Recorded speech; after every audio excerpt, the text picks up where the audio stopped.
নবীকে নিয়ে যখন গালি দিয়েছিল, আজও সৌদি জালিমের কারাগারে বন্দী খালিদার রশিদ ফাকাল্লাহু আসরা, সে ঐতিহাসিক চিৎকার, ইয়া উম্মত মুহাম্মদ, ইয়া উম্মত সাইয়্যিদাতুনা জা, ইয়া উম্মত মুহাম্মদ। শেখ খালিদার রশিদের কণ্ঠে বলতে চাই, হে উকিল, হে বিচারক, হে সাংবাদিক, হে বক্তা, হে মুফতি, হে শাইখুল হাদিস, হে ছাত্র, হে শিক্ষক, তোমার রাসূলকে গালি দিলে কাব ইবনে আশরাফের মতো ক্ষমতাসীন কেউ হলেও ছেড়ে দেওয়া সম্ভব নয়। মান সাব্বা নাবিয়ান ফাকতুলু, তার কল্লাকে ত্বর থেকে আলাদা করে দিতে হবে, এটাই আমার রাসূলের শিক্ষা। গালি দিবে, তার এই পৃথিবীতে বেঁচে থাকবার কোনো অধিকার নেই। আজকে ভারতে রাসূলুল্লাহ সাল্লাল্লাহু আলাইহি ওয়াসাল্লামকে কটূক্তি করেছে মুম্বাই। সুবহানাল্লাহি ওয়া বিহামদিহি। মুম্বাইয়ের মুসলিমরা জেগে উঠেছে, আল্লাহু আকবারের দড়ি দিচ্ছে, কালেমার পতাকা লা ইলাহা ইল্লাল্লাহ পতাকা নিয়ে মুম্বাই ঘেরাও করে ফেলেছে। তাহলে ইসলাম আমাদেরকে কি শিক্ষা দেয়? অপরকে সহযোগিতা করা। আমরা যারা তাবলিগে গিয়েছি, ইকরামুল মুসলিমিন কথাটা আছে না? ইকরামুল মুসলিমিন হলো অপরকে সহযোগিতা করা। রাসূলুল্লাহ সাল্লাল্লাহু আলাইহি ওয়াসাল্লাম কিংবা তার সাহাবায়ে কেরাম একে অপরকে সহযোগিতা করছেন কি করেন নাই? আমি 2 দিন ধরে জ্বর, অসুস্থ, ঠান্ডা অবস্থায় প্রোগ্রামটা বৃষ্টির কারণে হয় নাই, সেহেতু আবারও এই প্রোগ্রামটাতে আসতে হলো। যদিও আমি 2 দিন যাবৎ অসুস্থ, তারপরও আসলাম। শুধু কয়েকটা কথা বলবো, বেশি সময় প্রোগ্রাম হয়তো চলবে না, আর আমি নিজেও চালাইতে পারবো না শরীরের অসুস্থতার কারণে। কিছুক্ষণ আগেও মাথা চরম ব্যথা করতেছিল। এখন বিষয়টা হলো, ইসলাম আমাদের উদারতার শিক্ষা দেয়। কিসের শিক্ষা দেয়? ইসলাম আমাদেরকে হিকমার শিক্ষা দেয়। ইসলাম আমাদেরকে একে অপরের প্রতি ভালোবাসা, সৌহার্দ্যের শিক্ষা দেয়। কিন্তু একটা জায়গায় এসা ইসলাম কঠিন থেকে কঠিন, কঠোর। মক্কা বিজয়ের পর রাসূলুল্লাহ সাল্লাল্লাহু আলাইহি ওয়াসাল্লাম কাফিরদেরকে, মক্কায় যারা মুসলমানদের, সুমাইয়া রাদিয়াল্লাহু আনহার কথা তো অনেকেই জানেন, যৌনাঙ্গে পর্যন্ত কাফেররা ওনার আঘাত করেছিল। খুবাইব, খাব্বাব রাদিয়াল্লাহু আনহুদের ঘটনা তো জানেন, হযরতে বিলাল হাবশী রাদিয়াল্লাহু আনহুর ঘটনা তো জানেন। কত সাহাবায়ে কেরামকে নির্মম কষ্ট দেয় নাই কাফেররা? আল্লাহর রাসূল সাল্লাল্লাহু আলাইহি সাল্লাম কেউ তো অনেক কষ্ট দিয়েছে, দেয় কি দেয় নাই? তায়েফে কষ্ট দিয়েছিল কি দেয় নাই?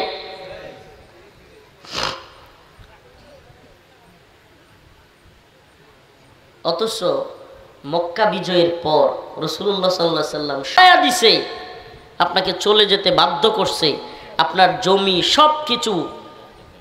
সবকিছু বাজেয়াপ্ত করছে, নিজেদের দখলে নিয়ে গেছে, আপনার সন্তান, আপনার বউ সবাইকে তাড়ায়া দিছে। এমন লোককে আপনি ক্ষমা করতে পারবেন? আমার কথা কি বুঝতেছেন না?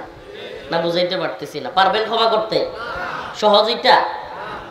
আপনি আপনার এলাকায় থাকতে পারতেছেন না, আপনার স্ত্রী, আপনার সন্তান, তাদেরকে নিয়ে চলে যেতে হচ্ছে নিজের ভিটে মাটি ছেড়ে, আপনাকে মারা হচ্ছে, আপনাকে যন্ত্রণা দেয়া হচ্ছে, আপনার ব্যাপারে তুহমত দেয়া হচ্ছে, আপনি আপনার ধর্ম পালন করতে পারতেছেন না, নামাজ পড়তে পারতেছেন না।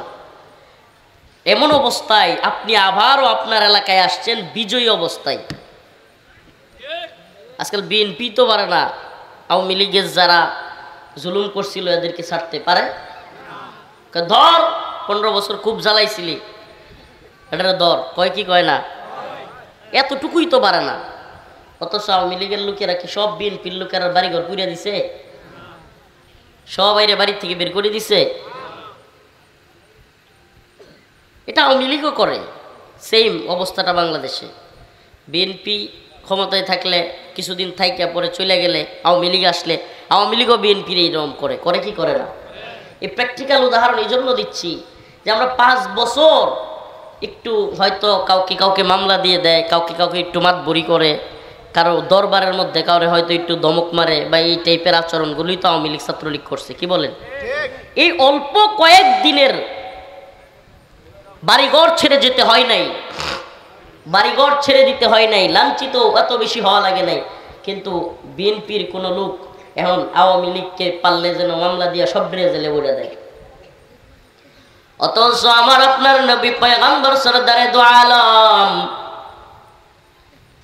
সমস্ত কুরাইশদেরকে সাধারণ ক্ষমা ঘোষণা করে দিলেন, জানায়া দিলেন আমরা বিজয়ী জাতি ঠিক আছে, কিন্তু আমরা তোমাদের উপর কোনো প্রতিশোধ নেব না।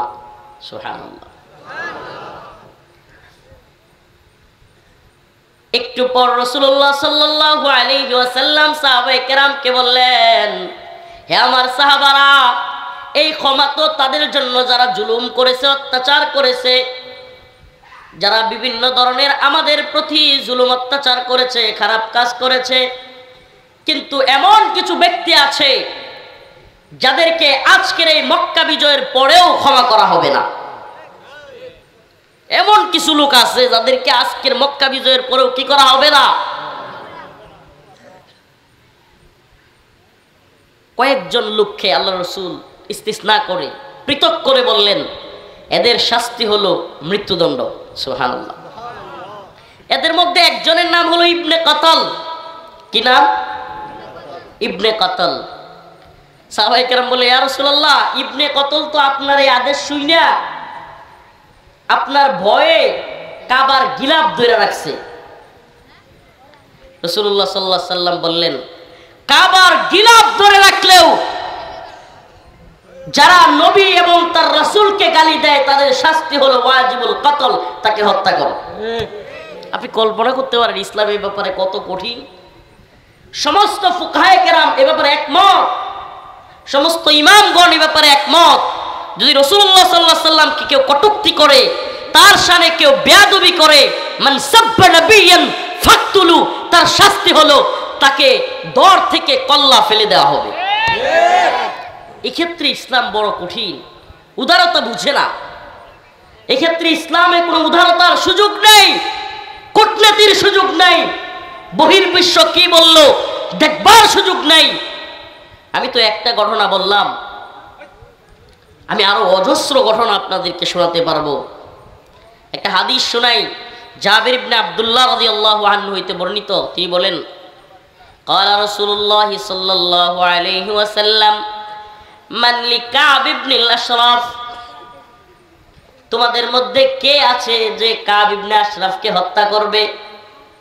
ফাইন্নাহু ক্বাদ আযাল্লাহু ওয়া রাসূলাহু, সে তো আল্লাহ এবং তার রাসূলকে কষ্ট দেয়। আল্লাহ রাসূল নিজে কইতেছে, সুবহানাল্লাহ। সাহাবায়ে কেরামের মধ্যে ঘোষণা করতেছে, দেখেন না, বাপের কেউ যদি অপমান করে, খুব বাজে আচরণ করে বাজারের মধ্যে, বাপে বাড়িতে এসে কয়, কিরে তোরা থাকতে আমার লগে এই আচরণ করে, তোদের মধ্যে কে আছে অমুক রে গিয়ে মাইরে থুই আইবি, কয় কি কয় না অনেক সময়। রাসূলুল্লাহ সাল্লাল্লাহু আলাইহি সাল্লাম সুস্পষ্ট বলতেছেন, জাবির ইবনে আব্দুল্লাহ রাদিয়াল্লাহু আনহু হইতে বর্ণিত, মান লিকাব ইবনুল আশরাফ, কাব ইবনে আশরাফ ছিল ইহুদিদের নেতা। কি ছিল? ইহুদিদের নেতা কাব ইবনে আশরাফ। বদরের যুদ্ধে 313 জন মর্দে মুজাহিদ আল্লাহর নবীর সাহাবীরা যখন বিজয়ী হয়ে ফিরে আসলেন, যুদ্ধের ঘটনা আমি এখন, এটা মোটামুটি আম সবাই জানে। এই যুদ্ধের ঘটনা আমাকে রিমান্ডে জিজ্ঞাসা করছিল, এই তোরা তো জিহাদ জিহাদ করস বেটা। রাসূলুল্লাহ সাল্লাল্লাহু আলাইহি সাল্লাম, নবীজি কবে মানুষকে মারতে গেছে? কবে মানুষকে মারার জন্য রসুল গেছে? কোনোদিন কি গেছে? তখন আমি বলছিলাম, একটু পারলে বদর যুদ্ধের কথা সার্চ দেন। বদর যুদ্ধে কাফেররা যুদ্ধের জন্য আসে নাই। আবু সুফিয়ানের নেতৃত্বে রাদিয়াল্লাহু আনহু পরবর্তীতে মুসলমান হয়েছিল, তার নেতৃত্বে একটা কাফেলা ব্যবসায়িক পণ্য নিয়ে আসতেছিল। মক্কায় ঢুকার আগেই বদর প্রান্তরে রাসূলুল্লাহ সাল্লাল্লাহু আলাইহি সাল্লাম 313 জন সাহাবী নিয়ে তাদেরকে অ্যাটাক করে। সুবহানাল্লাহ। এটা হলো ইকদামি জিহাদ। ইসলামে দিফাই যেমন আছে, দিফাই যুদ্ধ অর্থাৎ আত্মরক্ষামূলক যুদ্ধ যেমন ইসলামে আছে, তেমনি ভাবে ইকদামি অগ্রসর হয়ে জিহাদ করা এটাও ইসলামে আছে। সুবহানাল্লাহ। তো বদর যুদ্ধে কাফেররা নির্মমভাবে পরাজিত হলো। সুবহানাল্লাহ। কুরাইশদের বড় বড় নেতারা বদর যুদ্ধে নিহত হলো। যখন এই সংবাদ, বদর যুদ্ধের ঘটনা তো জানেন আপনারা, 313 জন ওই যে বদ্রি কাফেলা বানায় আর হইলো 10 টাকা 20 টাকা তুলে এই বদরে কমিটি নামিয়া, এরা জান বাজ মুজাহিদ ছিলেন এক একজন। সুবহানাল্লাহ। আমরা কালেকশন করি টাকা, আমরা কালেকশন করি তাবলিগে জোরের লেগা, আর হেরা কালেকশন করতো কেডা কেডা শহীদ হইবা। সুবহানাল্লাহ। ওই সময়টা আপনি কল্পনা করতে পারেন, 313 জন মানুষ, তাদের বিরুদ্ধে কতজন, তাদের বিপরীতে কতজন, তাদের এত বেশি অস্ত্রশস্ত্রও নাই। আমরা ইতিহাস জানি তাদের বিরুদ্ধে ছিল 1000। আসলে 1000 নয়, তৎকালীন পুরো পৃথিবী ছিল ইসলামের বিরুদ্ধে। আচ্ছা আমাকে বলেন, ওই 313 জন যদি চলে যায় তো আর কেউ কি পাইতো? কারণ ওই 313 জন ছাড়া তখন মুসলিমই ছিল না এরকম কেউ। অথচ কাফেরদের রোম পারস্য তখন মুসলিম হয় নাই, এদের এত শক্তি, এরা তো প্রত্যেকে ইসলামের বিরুদ্ধে ছিল। অথচ আল্লাহ রসুল নিজে দোয়া করেছিলেন, আল্লাহ, আয় আল্লাহ, আপনার এই বাহিনী যদি পরাজিত হয়, আপনার পক্ষে লড়বার জন্য আর কেউ এই পৃথিবীতে নাই, আল্লাহ আপনি আমাদেরকে বিজয়ী করেন। সুবহানাল্লাহ। আলহামদুলিল্লাহ, বদর প্রান্তরে মুসলিমরা বিজয়ী হলো। আমার কথা শুনতেছেন? মুসলিমরা বদরের যুদ্ধে বিজয়ী হলো। ওইদিকে কাফেরদের মনে পরাজয়ের গ্লানি ঢুকে গেল। হঠাৎ করে পরাজিত হইলে মাথা মাথা ঠিক থাকে না। জীবন ভর কেউ যদি অহংকার করে, হুট করে পরাজয় হইলে এদের মাথা ঠিক থাকে না। দেন না আফার মাথা নষ্ট হয়ে গেছে। হঠাৎ করে এর কি হইল? ছোট ছোট পোলাপান, আল্লাহ যে আল্লাহ নমরুদকে যে আল্লাহ মশা দিয়া, মশা কি দিয়া সাইজ করে দিতে পারছে, সে আল্লাহ ছোট ছোট ছাত্র দিয়া হাসিনারে সাইজ করে দিছে। আমরা কেউ কল্পনা করতে পারছিলাম? কথা বলেন, পারছিলাম? আল্লাহ সব পারে। সুবহানাল্লাহ। তিনিই তো সবকিছুর মালিক। তিনি কি? কুল্লাহুম্মা মালিকাল মুলক তুজিল মুলকা মান তাশা ওয়া তানজিউল মুলকা মিম্মান তাশা। সমস্ত ক্ষমতার মালিক কে? তুতিল মুলকা মান তাশা। তিনি যাকে চান ক্ষমতা দেন কিছু সময়ের জন্য। ওয়া তানজিউল মুলকা মিম্মান তাশা। আবার যখন মন চায় ক্ষমতা নিয়ে নেন। সুবহানাল্লাহ। যখন মন চায় কি করেন? নিছেন কি নেন নাই? আপনি আমি ধারণা করতে পারছিলাম? উনি জানেন। হুয়াল আউয়াল ওয়াল আখির ওয়াল যাহির ওয়াল বাতিন। হুয়াল আউয়াল ওয়াল আখির ওয়াল যাহির ওয়াল বাতিন। তিনি প্রথম, তিনি শেষ, তিনি প্রকাশ্য শক্তিশালী, তিনি গোপনেও শক্তিশালী। সুবহানাল্লাহ। তাবারাকাল্লাযী বিয়াদিহিল মুলক ওয়া হুয়া আলা কুল্লি শাইইন কাদির।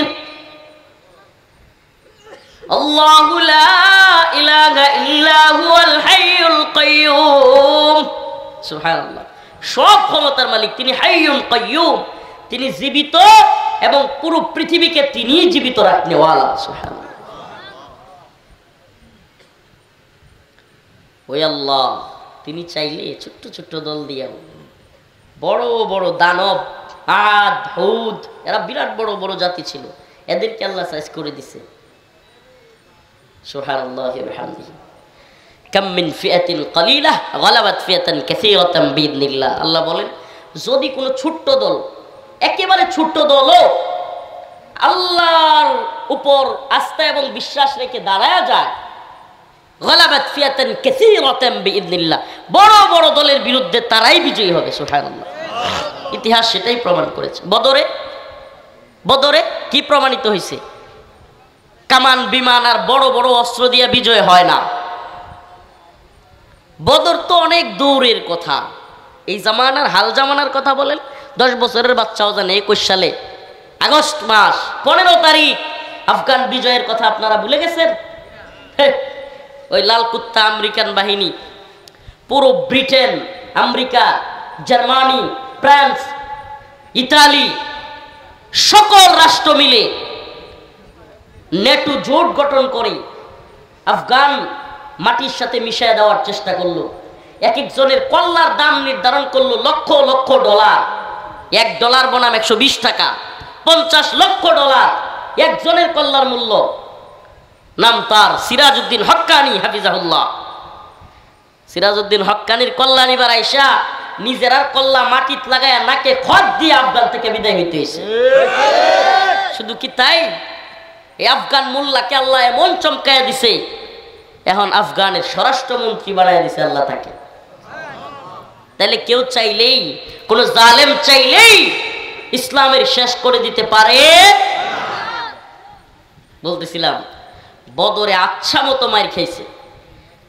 মাইর খায়া আসলে আমাদের তো মিডিয়া নাই, মিডিয়া আমাদের নাই। এই CNN বলেন, আল জাজিরা বলেন, ওয়াশিংটন পোস্ট, তারপরে আরো যত ধরনের মিডিয়া আছে বিশ্বের ভাইরাল মিডিয়া, BBC, সব তো হইল ওদের দখলে। যদি মিডিয়া আমাদের দখলে থাকতো, আল্লাহ এই পুরো বিশ্ব আফগানের সামনে এমন ভাবে মাথা নত করতো, সবগুলো কইতো জি বস সামনে যা কইবেন তাই।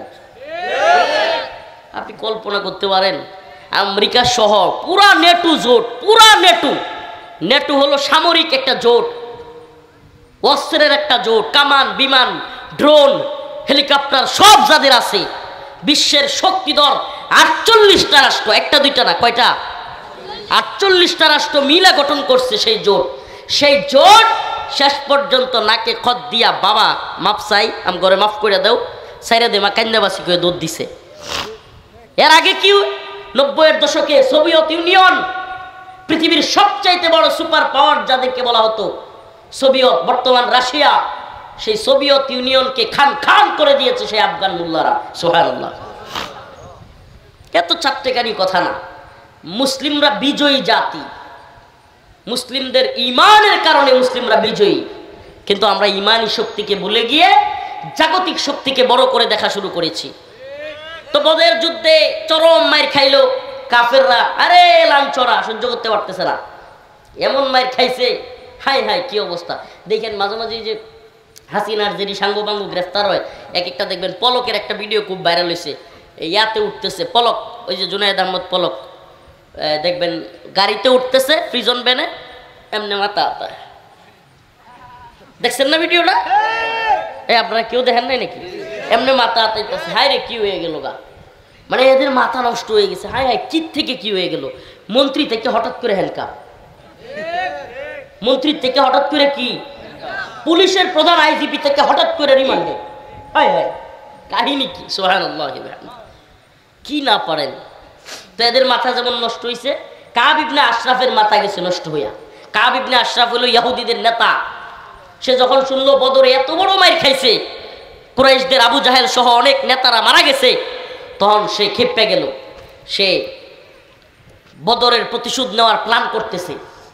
সে মক্কায় যাওয়ার জন্য রওনা হয়েছে, এবং যারা বদরে শহীদ হয়েছে, নিহত হয়েছে তাদের বদরে, এদের নামে কবিতা আবৃত্তি করে, সবাইরে কান্দায়, নিজেও কান্দে, কবিতা কয়ে কি করে, কাব্য রচনা করে। আর রাসূলুল্লাহ সাল্লাল্লাহু আলাইহি সাল্লামের বিরুদ্ধে যুদ্ধ করার জন্য নতুন করে সে সংগঠিত করতে থাকে মানুষকে। এমনকি এক পর্যায়ে কাব ইবনে আশরাফ আল্লাহর রাসূল সাল্লাল্লাহু আলাইহি ওয়াসাল্লামকে নিয়ে কটূক্তিমূলক কবিতা বানায়, নাউজুবিল্লাহ, ব্যঙ্গ করে কটূক্তি করে কবিতা বানায়।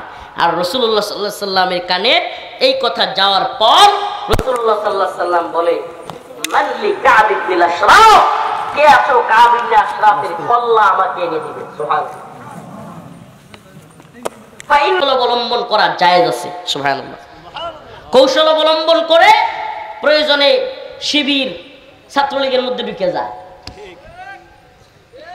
প্রয়োজনে কৌশল অবলম্বন করতে গিয়ে শিবির কি করছে, ছাত্রদের মধ্যে ঢুকিয়া শিবির পরিচয় লুকায়া হাসিনারে পতন ঘটাইয়া দিছে। এখন যখন হাসিনা চলে গেছে উনি ফেসবুকে পোস্ট দেয়, আমি সাদেক কায়েম, আমি ঢাকা বিশ্ববিদ্যালয়ের ছাত্র শিবিরের সভাপতি। এখন হেডির সব গেছে মাথা নষ্ট হইয়া, হাই হাই এটা কয় কি, শিবিরের সভাপতি ঢাকা বিশ্ববিদ্যালয়ের সাদেক কায়েম, সে এতদিন সমন্বয়ক হয়ে আন্দোলন করলো। বুঝা গেল ইসলামের পক্ষের সৈনিকেরা প্রয়োজনে কৌশল অবলম্বন করা কি আছে। এবার দেখেন মজার ঘটনা, কাব ইবনে আশরাফের কাছে গিয়া মুহাম্মদ ইবনে মাসলামা কয়, কাব ইবনে আশরাফ সর্বনাশ হয়ে গেছে। কয় কি? করে আর বইল না। রাসূলুল্লাহ সাল্লাল্লাহু আলাইহি ওয়াসাল্লামের নাম কে কইতেছে, মুহাম্মদ উনি তো সৎকার নিতে নিতে আমাদের জীবন শেষ করে লাইতেছে। বানায় গল্প শুরু করছে, সৎকার নিতে নিতে কি করতেছে, যাকাত নিতে নিতে আমাদের জীবন শেষ। এখন কাব ইবনে আশরাফ কয়, দেখছো আমি কইছিলাম না তোমরা তাড়াতাড়ি তারা আটকাও, তাহলে তোমাদের আরো ক্ষতি হবে, তোমাদেরকে আগেই বলছিলাম তারা আটকাও। মানে সে আরো উৎসাহ পাইছে। ওই যে আল্লাহ রসুলের কাছে অনুমতি তো উনি চাই আনছে, ইয়া রাসূলুল্লাহ আমি একটু কৌশল অবলম্বন করবো, প্রয়োজনে দুই চারটা বানায় বানায় কথা কইয়া তার সাথে মিল দিমু। উনি মিল দিলেন, দিয়া কইলেন, কাব আমার একটু ইয়া দরকার, এই খাদ্য দরকার, তোমার কাছে খাদ্য হাওলাত নিতে আসছি। কাব কয়, খাদ্য নিবা কি বন্ধক দিবা? তোমার স্ত্রীরে বন্ধক দিয়া দাও আমার কাছে। কাব ইবনে আশরাফ কয়, নাউজুবিল্লাহ। তখন উনি বললেন, না তুমি যেই সুটাম দেয়। কাব ইবনে আশরাফ ছিল বিরাট লম্বা মানুষ, মোটা, একেবারে দানবের মতো, দানব টাইপের লোক। না তোমার কাছে আমার বউ দেওয়া যাবো না। তাইলে সন্তান রে দিয়ে দাও। না সন্তান এই অল্প খাদ্যের জন্য সন্তান দেওয়া ঠিক হইব। তাইলে কি দিবা? কয় আমি তাইলে অস্ত্রগুলো জমা দিয়ে যাই। কয় ঠিক আছে। অস্ত্র জমা দিয়ে উনি চলে গেলেন। আবার বইলা গেলেন আমি আবার আসবো। সুবহানাল্লাহি ওয়া বিহামদিহি। কাব ইবনে আশরাফকে ধোঁকার মধ্যে ফেলে মিল দিয়ে উনি গিয়ে এবার আরো ৩-৪ জনকে নিয়ে রাত্রিবেলায় আসলেন। সুবহানাল্লাহ, রাত্রিবেলায় আসছেন। সাথে কাব ইবনে আশরাফের দুধ ভাই, কাব ইবনে আশরাফের দুধ ভাইকে সাথে করে নিয়ে আসলেন। আবু ইয়ালা সম্ভবত নামটা।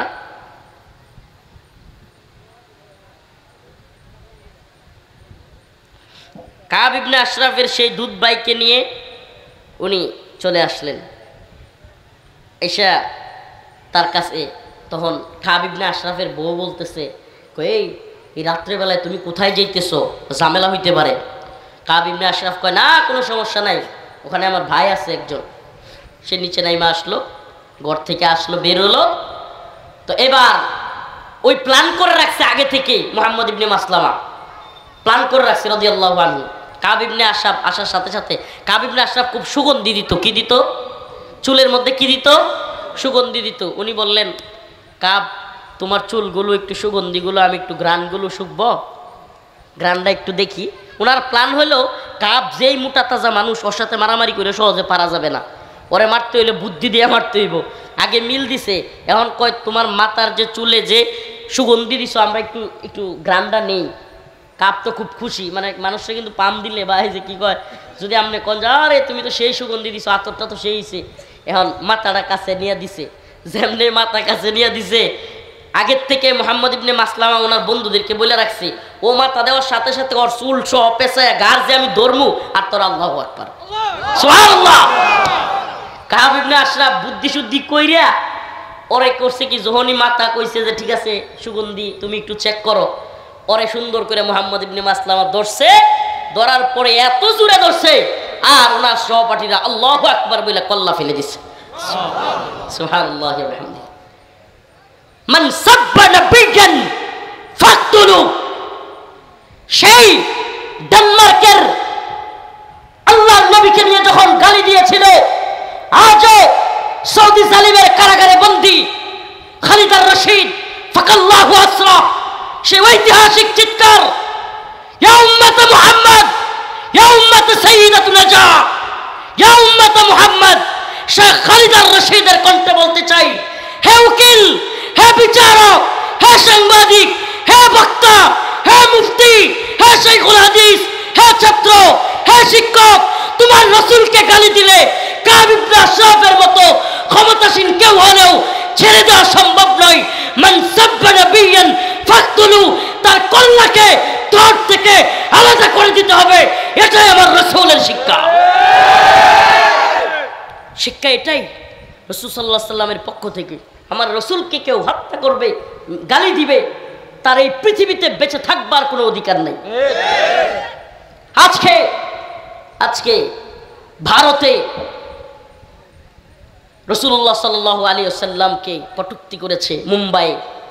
সুবহানাল্লাহি ওয়া বিহামদিহি।